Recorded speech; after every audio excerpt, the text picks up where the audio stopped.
Hey guys, welcome back. And today we're going to go over 10 common problem types that you might see on the digital SAT math sections. So I feel like in other videos I've talked about common areas of study or general sections of the math modules. That could be things like algebra, advanced passport to math. It could be geometry or the problem solving and data and statistics problems. But today I really wanted to get into the main 10 that just pop up all the time on the SAT. I just feel like there are certain questions, especially when you guys are going through practice sections and other practice sheets that you may have in front of you that you're working through.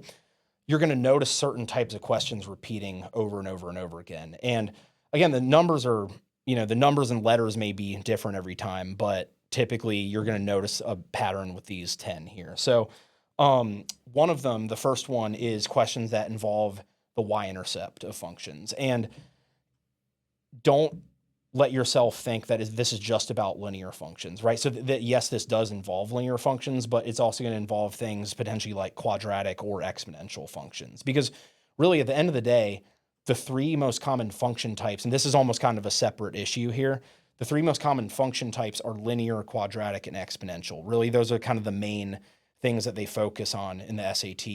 Occasionally, they'll throw in a polynomial like a fourth or a third power function, but typically they're looking at the y-intercepts of linear, quadratic, or exponential functions. And the way that this can show up is either they can give you a graph and you just kind of look to see where the graph hits the y-intercept. And then you're like, okay, well, it hits it at the coordinate 0, 7. So the y-intercept must be 7 in that case, right?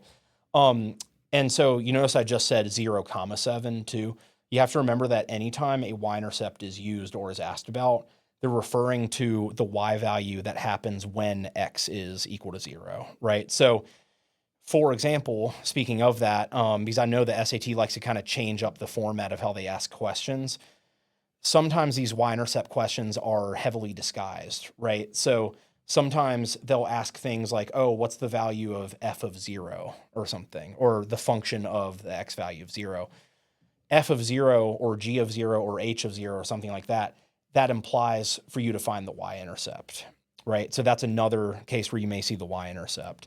And then in word problems, you want to think of the y-intercept as like the starting value or the starting amount of something, right? It could also be maybe an initial rental fee or a down payment. That's like a one-time payment that you have to pay before the monthly subscription fee or something, right? So just to distinguish, the monthly subscription fee is going to more so relate to our next common problem type, our second, which is going to involve slope.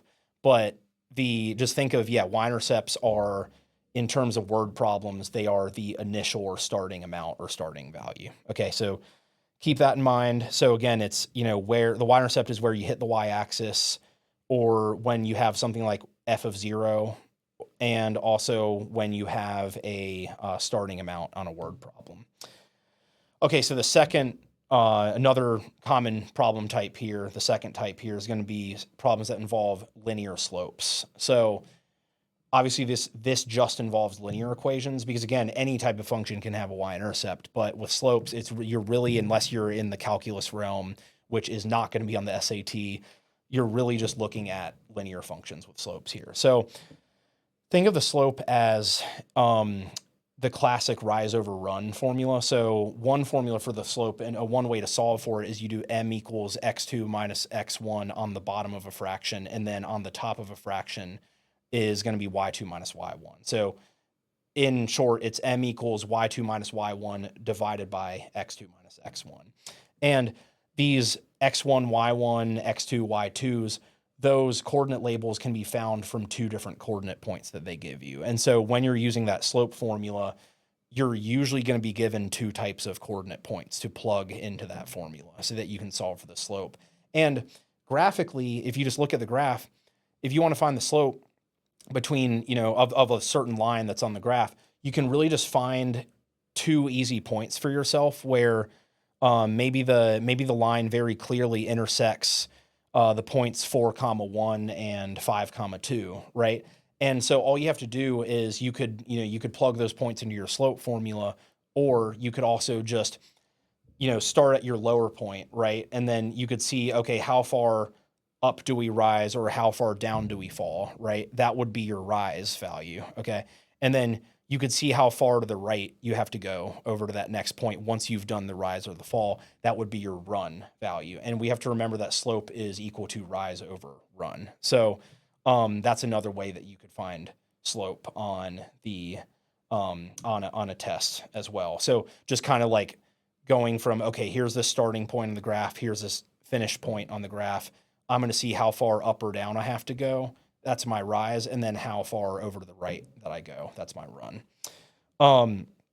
So we have to keep in mind, though, that those are the two ways in which slope can be found in isolation, separately from other things.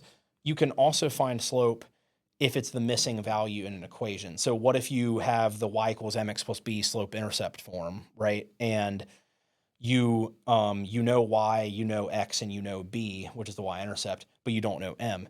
All you have to do is plug y, x, and b into the y equals mx plus b equation and solve it around algebraically for m. And then the same could be done if you had a point slope form, but point slope form is not quite as relevant to the SAT, so I won't go into that. A really, really cool way to do it with a standard form equation when you have ax plus by equals c, that format, is remember that a, b, and c represent numbers or constants, right? So there's a trick to find the slope for a standard form equation, and when you have an ax plus by equals c format, all you have to do is m, the slope, is set equal to negative a divided by b. Okay, so slope is equal to negative a divided by b. That always works when you're in standard form. And it's a nice shortcut that you can use to find the slope without having to turn your equation into slope-intercept form. I should mention also that a shortcut, this is kind of going back to the y-intercept question type. So I should mention that c over b in standard form for linear is the y-intercept value also. So keep that in mind. That's another shortcut for a standard form. And then think of slope in word problems as it could be like the increase in something or the decrease or the change in something per unit time, right? So, or it could be the price of something, right? So think about, if you signed up for this streaming service, right, for watching movies, maybe there's an initial fee that you have to pay in order to sign up. That's the y-intercept, right? But then your monthly subscription that follows that repeats, that's your slope value, okay? Or it could be the decrease in the height of something per year, right? So that's going to be how slope is applied to word problems. Okay, so the next thing is we're going to talk about systems of linear equations. So this is common problem type number 3. With systems, all you're doing is trying to find the intersection points between multiple equations, right? And so typically in the SAT with systems, you're only going to see 2 equations. Okay, so don't worry about potentially the 3 equations or the other weird types of systems as much where you may have to use like matrices or something. So don't worry about that stuff. So with systems, they give you 2 equations. Sometimes, very often, they're both linear. Sometimes it's a quadratic with linear. Sometimes there's even a constant function, maybe like a y equals 4 or something like that. But the point is, you want to find the intersection points between these 2 graphs or these 2 functions. And so a lot of people, they know systems by the substitution and elimination methods, but I think with the SAT, because you have access to Desmos, it's honestly much easier to, especially in ordinary systems problems, just to use the Desmos graphing feature. So when you see 2 systems of equations problems, just, type them both into, the X, Y, and the numbers into Desmos, and make sure you find their intersection points. You just click on their intersection points, and that helps you solve it right then and there. And that means that we're solving these because of the Desmos feature. We're solving these by graphing method as opposed to substitution and elimination. Now, in some cases, elimination is so easily set up where maybe there's like, there's just a really easy way to combine or add or subtract the two equations, and one of the letters cancels out really easily. And that's your goal usually, is to cancel out one of the letters at a time. And so in cases like that, you can just, if you feel like the typing it into Desmos would waste time, just go ahead and do the easy elimination.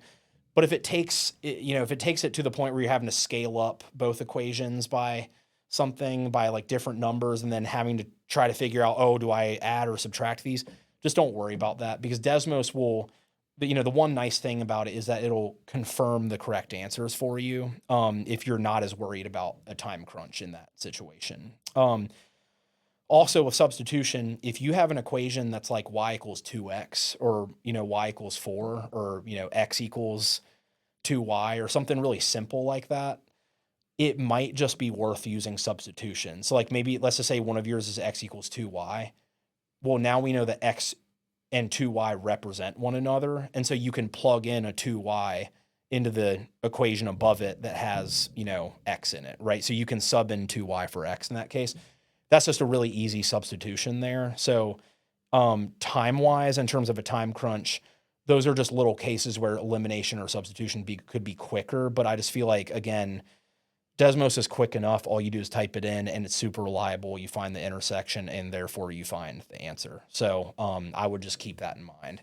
Whether you want to prioritize accuracy and feelings of comfort knowing that you got the right answer, or if you want to prioritize speed in certain niche cases.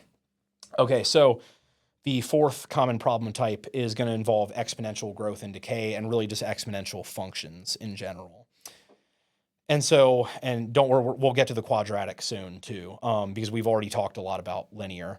But with exponentials, think of, I'm going to harken back to some of my earlier common problem types as I talk about this one. I'm going to connect back to those some, because the exponential functions, they're all about increasing and decreasing it, again, just like the linear functions are, but they do so in a different way. So think about linear functions as almost like arithmetic sequences in pre-calculus, where the values are always increasing or decreasing by the same added or subtracted amount every time.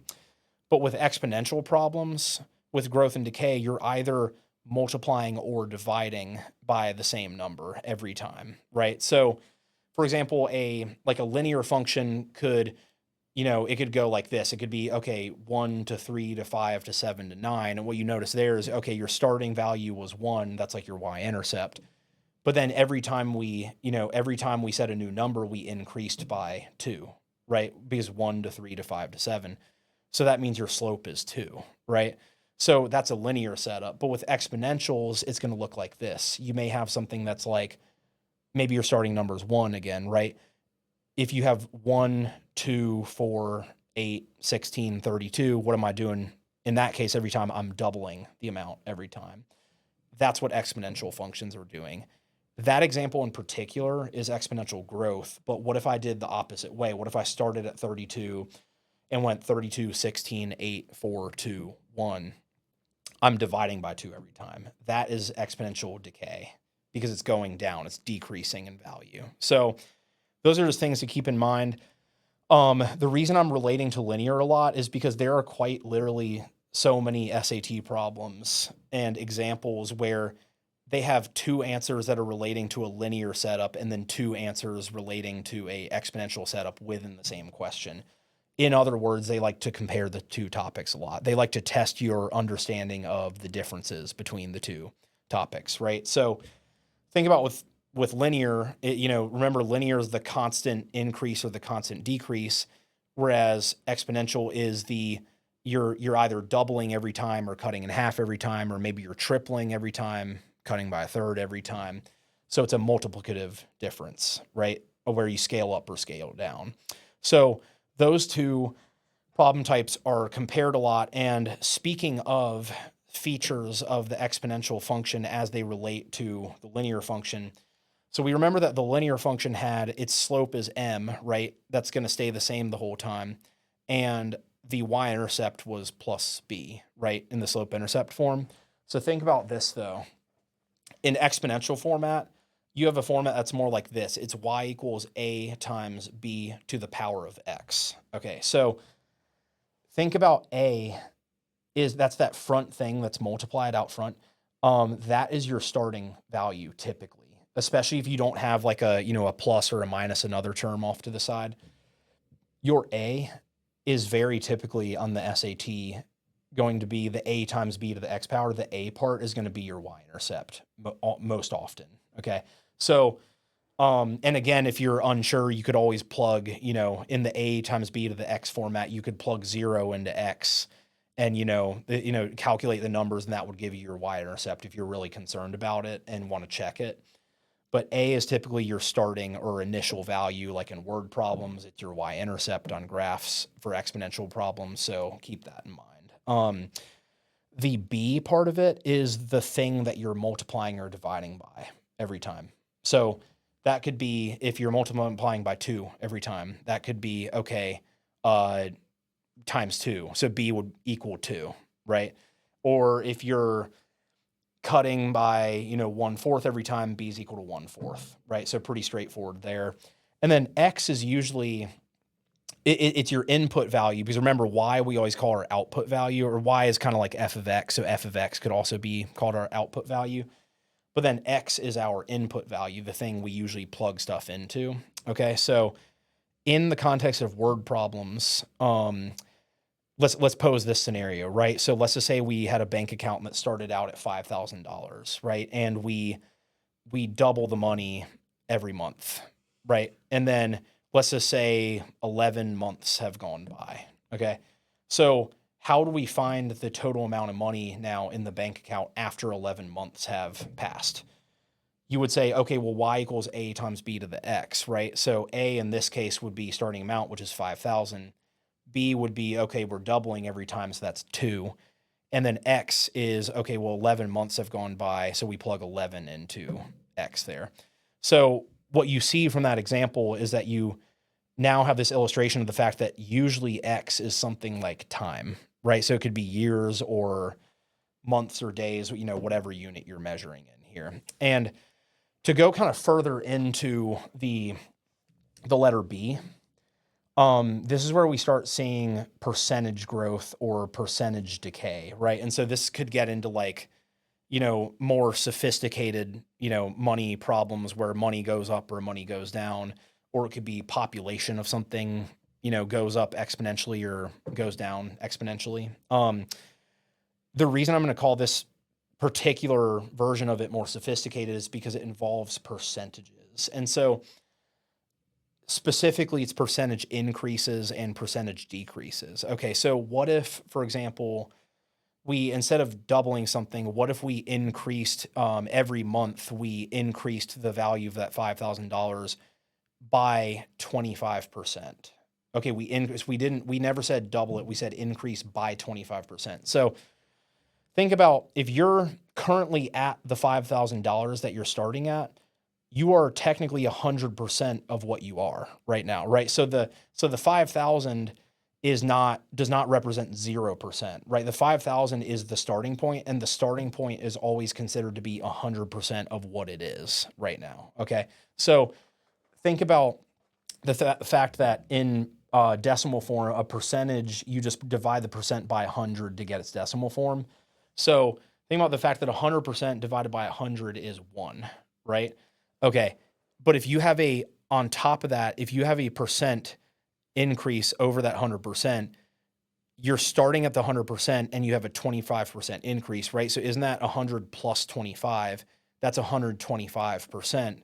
Okay, so if you want to put it into decimal form, which actually gives us our B value, you do 125 divided by 100, your B value is now 1.25. Okay, so in the doubling example, B was 2, right? It was 5,000 times 2 to the 11 months power. But if we were increasing by 25% every month, it's 5,000 times 1.25 raised to the 11 months power. Okay, so, and then if we were to decrease the amount, all you would do is, okay, well, instead of 100 plus 25%, what if we were decreasing by 10%? We say, okay, well, that's 100 minus 10, that's 90. 90 divided by 100 to turn it into a decimal form for B would be 0.9, right? So then it would be, okay, 5,000 times 0.9 to the 11 months power if there was a decay in the account, okay? So that's all things exponential growth and decay, and you will see tons and tons of problems involving those, especially ones that compare to linear. Okay, so the fifth type here is going to be just plug-in problems. And this is, I mean, I'm not going to spend too much time on this one. So plug-in problems, put simply, it's when they just have you plug in problems to, or numbers to functions, right? So let's just say you have, okay, like, a simple one would be like f of x equals 2x squared minus 9, right? So then they're like, okay, what's f of 3?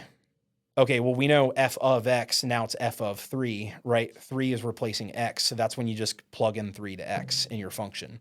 So if f of x is 2x squared minus 9, we know f of 3 is 2 times 3 squared minus 9. Okay, and then so we do 3 squared, that's 9. 9 times 2 is 18. 18 minus 9 gives you an answer of 9, funny enough. And so that's just a simple plug-in problem. The ones where it gets really nice with the Desmos tricks, though, are when you have constants problems. So let's just say there's a constants problem that's normally pretty difficult in the absence of Desmos. Maybe it's at the end of the section or something, right? And maybe you have, like, you're trying to solve for the constant k or the constant a or something. Let's just use the constant k in this case. A lot of times they will have questions like, oh, which constant in this quadratic would give you one solution? Okay, well, when a quadratic has one solution, it hits the x-axis once, right? That's one real solution. And so what you could do is, especially in a multiple choice problem, they're going to give you answer options for, A, B, C, and D for what k's value could be, right? Okay, so what you can do is you can type the quadratic out that has the k constant in it into Desmos, right? You can then, once you type out the letter k, your Desmos is going to register it as okay, that's a potential constant. It's going to give you this option to add a slider. You say, yes, click on add a slider. Okay, and then k is going to have this like value slider, right? So instead of actually using the slider and sliding the value of k to see, when, and you just kind of pay attention to your graph and see when it hits the x-axis at one point. Instead of doing all the sliding, just plug in your answer options A, B, C, and D into k, and one of those will give you a quadratic where maybe your U-shaped thing that's up or down is hitting the x-axis at one point. There's only going to be one option that does that too. So when I say plug-in stuff, it's, as you can see, it's really not just the f of 3 type of stuff. That stuff does come up in the beginning, but I'm going more towards the harder type problems on this too. Okay, so then that's plug-in problems, so pretty straightforward. The sixth type here is percentage problems, and I know we've already talked about the increase and the decrease percent ones, right? So in percent increases, we have it's the 100 plus the percent increase. In percent decreases, we have the 100 minus the percent decrease, right? So that's going to be a big thing with percentages. And just so you know, the percent decrease, we're still doing that thing where, how earlier we were multiplying the 5,000, let's just say we wanted to increase the percentage of the money by 25%. We were doing 5,000 times, 100 plus 25%, right? So we were doing essentially, and 100 plus 25% was 125. Divide that by 100 to get it in decimal form. That's 1.25. And so increasing 5,000 by 25%, you're doing 5,000 specifically times 1.25, right? Or when we decreased the 5,000 by 10%, 100 minus 10 is 90. So 90% is like 0.9. So we did 5,000 times 0.9. So the reason I reminded you of those is because what you notice is that the percentage decrease and increases, they're adding and subtracting from the 100%. But once you turn that final percentage into a decimal, you're multiplying the original number by that decimal, right? So we have to remember that these are still multiplication problems. Okay, so percent increase, you could think of it this way. So think of whatever number you want to increase in percent, right? So let's just say we have the number 8, right? And let's just say we want to increase that by 10%. Okay. All you have to do is 8 times the quantity 1 plus whatever 10% is as a decimal, right? So that would be 8 times the quantity 1 plus 0.1, close parentheses, right? And then if we wanted to decrease the number 8 by 7%, we would say, okay, that's 8 times 1 minus, and then whatever 7% is as a decimal, which is 0.07 as a decimal, right? So think of those as, remember, you're adding and subtracting the percentage parts of it, but then you're multiplying whatever that resulting decimal is by the original number that you're looking at, right? And so then a way to think about a percent decrease as a percent sale off that you would see maybe in a clothing store or something that you go to, right? Or maybe it's like an appliance store or something where you see all those signs that say 30% off, 20% off, et cetera, right? So when they use the phrasing percent off, that is the same thing as a percent decrease, right? So that would fall into the category of the 1 minus the decimal version of the percent decrease. So that would be the same thing.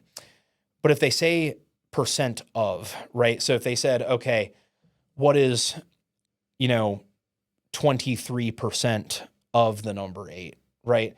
That's completely different. So that is neither a percent increase nor a percent decrease. Okay. So just to be clear, that's when you literally luckily, because even though it's a third separate type of problem here with percentages, luckily it's a simpler problem in this case. If you want to know what 23% of the number 8 is, just do 8 times the decimal version of 23%. So you're quite literally just doing 8 times 0.23. And that's it. That's the third type of percent problem. And so think of, again, when they say markup, that's going to be like, if they ever say there's a markup price, that's going to be a percent increase. If they use discount, that's going to be a percent decrease. But then if they say percent of, that's just going to be the number times the decimal version of the percent. Okay. So the 7th common problem type, moving on here, is going to be factoring. And that's going to involve mostly quadratics. So when I say quadratics, I'm talking about x squared functions, and you're typically seeing those in binomials or trinomials. Okay, so factoring, but it can also deal with polynomials that are of higher degree. So that could be 3rd or 4th degree things, but most commonly, we're only going over the most common things today. It's going to be x squared functions. And what's nice about factoring is you could use your little box methods from school, or you could, you could do the whole thing where you make the 2 parenthesis groups from your, you start with a trinomial, make the 2 parenthesis groups, figure out the factors that go in each one. But you could also just use Desmos. And this is kind of the beauty of this, where in a way, you may not actually have to factor a lot of factoring problems, which sounds kind of counterintuitive. But the other nice feature about Desmos that I've kind of briefly touched on in other videos, but haven't really given this specific example maybe, is factoring. You have to think of it as a form of simplification, right? So when you're factoring something, it's usually because they're saying, an SAT question may say something like this: which of the following is an equivalent form of this expression, or which of the following is equivalent to this quadratic, or something like that, right? So what you can do is you can either factor it by methods like, the parenthesis method, or difference of 2 squares, or, perfect square trinomials, or things like that. Or you could put the original trinomial, the unfactored quadratic function, into Desmos, into your first box, right? You could then put all your factored multiple choice answers into a second box in Desmos, one at a time, to see which of those factored functions has a graph that matches the graph of the original quadratic, right? So basically, long story short, in box 1, you put your original problem in there. Okay. Box 2, you put answer A in there, and then switch it to answer B, answer C, answer D. See which one has matching graphs where they just overlay each other perfectly. So what's nice about this is if they give you a problem like this, where it's a pure factoring simplification problem, and you don't feel comfortable with factoring, you're in a really good position either way, because they don't do factoring. They can't do a fill-in non-multiple choice problem with a simplifying and expressions type problem, right? So the only type of answer that you will see on non-multiple choice problems are just simple numerical answers like 5 or 2000, right? So what that tells me is that they have to give you one of those, they have to give you a multiple choice problem for factoring problems. And on top of that, one of those has to be correct and has to match your original graph perfectly, right? So long story short, in at least in the ordinary senses, you do not have to factor at all on factoring problems on the SAT. So that's really kind of, I'm sure, is a sigh of relief for many people out there. Okay, so moving on to the last 3 here. So common problem type number 8 involves standard form linear equations. And so we've already kind of touched on this a bit where we talked about the fact that, okay, well, remember that slope is always equal to negative a over b, and then y-intercept is always equal to c over b, because remember our format is ax plus by equals c. Okay, so just so you know, though, I wanted to reintroduce this point where a lot of people are like, oh, well, what if they write it in a different order? What if they write y in front instead of x? And, what if they move the c, c is just the number term without a variable. What if they move that around and stuff? You really want to put it into the ax plus by equals c format. So make sure you have your ax term and your by term on the same side, and then make sure your standalone number term is on the other side of the equal sign alone as c, which is just the constant number over there.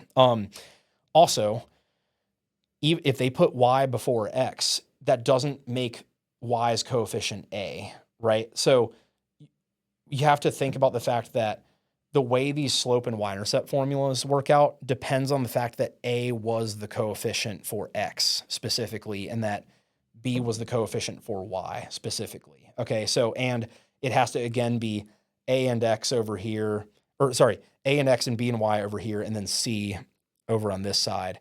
So when you do your slope formula of negative a over b, that a you're plugging in has to be the coefficient that's in front of x. B has to be the coefficient that's in front of y. C has to be the number that's on the other side of the equation when it comes to the c over b y-intercept equation. So, and then standard form also, if you think about it, you could convert it into slope-intercept form. If they ever said, oh, what's an equivalent form of this standard form equation, and then all your answers are in the y equals mx plus b format, all you have to do is this, simply put, is just solve for y. Just isolate the letter y, and you're good. And that'll solve for that. Okay, so number 9 here is combining like terms in algebraic expressions. Okay, so half of these, I would argue about half of these you can put into Desmos, half you cannot. And I'm going to help you recognize when and when not to do that. Okay, so combining like terms, if you have something that just involves, especially if it just involves one letter, right? Because again, combining like terms they're usually not going to involve equations. It's usually just going to be a big, expression that has no equal sign in it. If it just involves one letter, you're good to put it into Desmos. Okay, so like if you had a bunch of 3x cubed minus 2x squared plus 4x and then minus 4x, and you have all these different like terms, and they're all in one letter, all you have to do is put the original typed out thing on your problem into Desmos box 1, right? And again, just like with the factoring example, you have options A, B, C, and D. Plug those in one at a time into your second Desmos box and just see which one produces a matching graph to your originally typed out equation in the problem. And not equation, it should be expression. So because remember, this serves as a good reminder. Equations have equal signs. Expressions do not have equal signs. So works exactly like the factoring problem does, again, because you cannot have a non-multiple choice problem for a combining like terms problem. Because again, combining like terms implies that you're likely going to have variables in it, and you cannot have an answer that contains variables in non-multiple choice problems, right? So either way, you're set.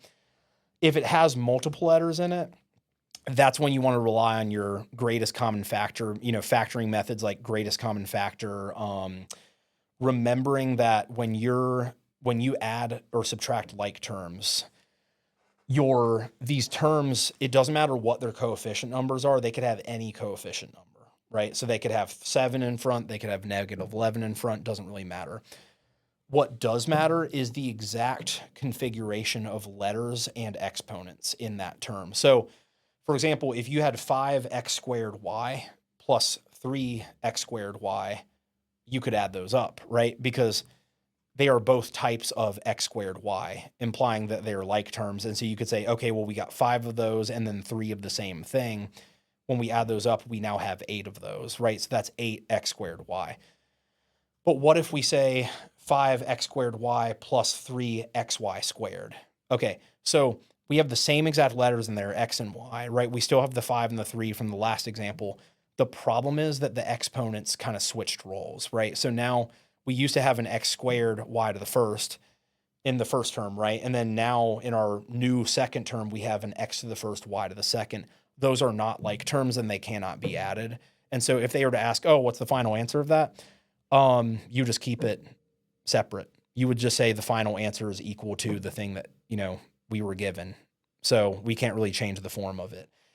They're likely not going to give you stuff that you can't change the form of. There's going to at least be something changing in it. But again, just remember, use your factoring methods and that are not Desmos reliant, and use your knowledge of the letter types and also the exponent configurations having to be the exact same as well.